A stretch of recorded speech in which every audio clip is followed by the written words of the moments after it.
На парадку дня пытанні надзённыя. Вынікі 2018 і планы на бліжэйшую перспектыву. Летась у Бродскай вобласці грамадскае аб'яднанне БРСМ сфарміравала і працаўладкавала 195 студэнцкіх атрадаў.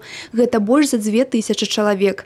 Планы на 2019 год гэтую лічбу павялічыць, прычым не толькі за кошт студэнтаў. Асаблівы акцэнт сёлета – арганізацыя другаснай занятасці цяжкіх падлеткаў. Сделаем упор на трудоустройство несовершеннолетних людей, которые состоят на различных видах учета. Попытаемся их максимально вовлечь в деятельность студенческих отрядов, чтобы данная профилактическая работа велась именно в разрезе студенческого движения. На сустрэчы падрабязна абмеркавалі ролю грамадскіх арганізацый у профилактицы злачыннасці сярод моладзі і падлеткаў. Мы бы хотели более активного вовлечения подростков, с которыми проводится индивидуально профилактическая работа. Сегодня это практически 1500 детей таких у нас в области есть.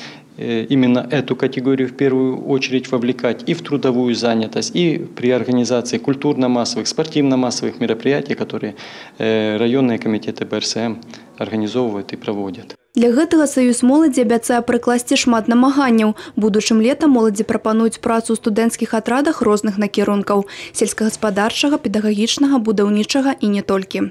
Анастасія Цукун, Александр Сівіцкі, тэлерадыёкампанія «Брест».